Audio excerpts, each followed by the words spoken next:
Now, a Kalonzo-Sifuna ticket with Nairobi Senator Edwin Sifuna as the presidential candidate and Kalonzo Musyoka as his running mate is increasingly being floated within opposition circles as perhaps the most formidable formation capable of denying President William Ruto a second term in next year's general election.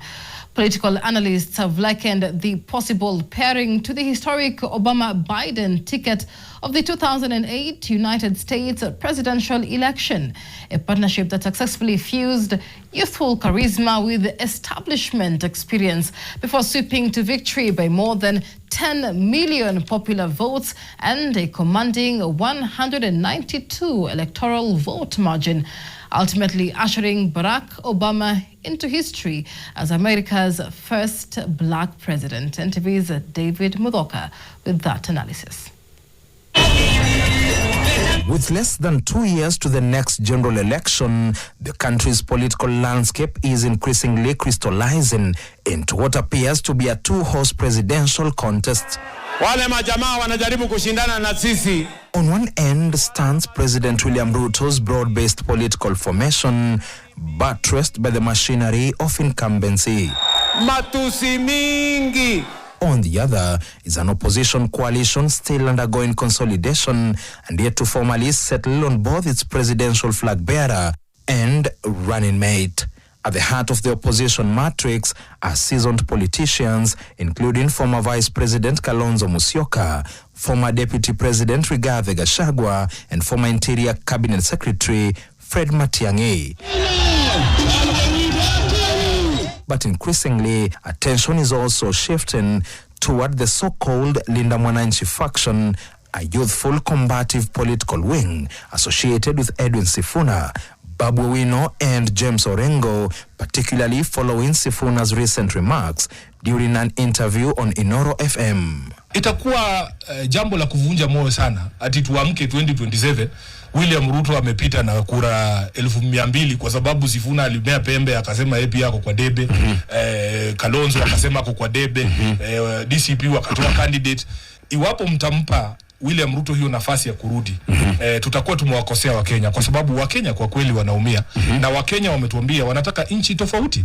At the same time, signals emerging from Gachagua's camp appear to suggest the possibility of a coalition between the former deputy president's allies and the Linda Mwananchi movement as the opposition moves toward crafting a united anti-Ruto front. Edwin Sifuna, I want to tell you, my brother, you are a good leader. Ukifukuzwa na William Ruto, you are welcome to DCP. William Ruto amesema hata huyu Babu Owino akinunua ODM akwe. Babu Owino ukifukuzwa na William Ruto, this is your home. And with the prospect of a grand opposition coalition increasingly appearing inevitable, political debate is now shifting toward a more consequential question: who among the opposition principals carries the strongest electoral currency to lead the ticket that will challenge President Ruto's re-election bid? The united opposition will produce one of the people who will be on the ticket. Then you have the Linda Mwananchi also producing somebody else to team up with the person the other side would have proposed.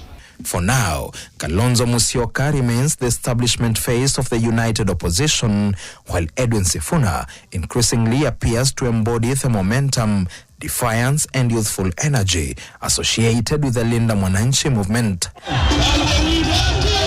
Should the two camps eventually coalesce around the pair, then the debate may no longer be whether they can work together, but rather in what order the ticket would maximize its political appeal: Kalonzo-Sifuna or Sifuna-Kalonzo.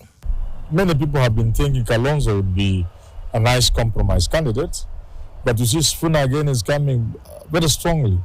Many of the people who want to see this country change see that being delivered by Sifuna.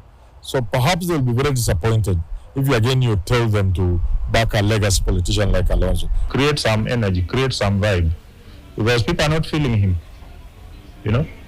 Otherwise, if he is not very careful, he will be forced to do an Obama-Biden thing. where Sifuna becomes a candidate and him is forced to be the running mate. When Barack Obama, America's 44th president and first black president, entered the White House in 2008 alongside Joe Biden, Obama was 47 years old, while Biden was 65. By the time Kenyans head to the ballot next year, Sifuna will be 45, while Kalonzo will be 73. And just as Obama had served only one Senate term before ascending to the presidency, Sifuna too will be heading into the election after a single term as Nairobi Senator. Likewise, much like Biden at the time, Kalonzo brings decades of political experience, having previously mounted unsuccessful presidential bids of his own. To proponents of such a formation, the comparison is therefore less about direct equivalence and more about political chemistry, the attempt to merge generational excitement with institutional experience, youthful mobilization with establishment credibility, and resistance politics with a nationally recognizable political figure. It is a formula they believe could potentially reconfigure the opposition landscape and mount the most serious challenge yet to President Ruto's hold on power. 2027 is a different ballgame. You can't compare 2027 to anything else. This is going to be the most complicated and complex election we have had as a people. Because you see, even the absence of Raila alone complicates the matrix. And while none of the key opposition figures has openly declared interest in a joint ticket, recent public statements from Sifuna, Gachagua, and Kalonzo appear to suggest a growing acknowledgement that only a united front may stand a realistic chance against President Ruto. We are trying to build a broad consensus going forward. And so when the time comes, we will address that issue. And with 16 months left, the race to State House has the signs of being one of the toughest political tests yet in the country's history. David Muthoka, NTV, Nairobi.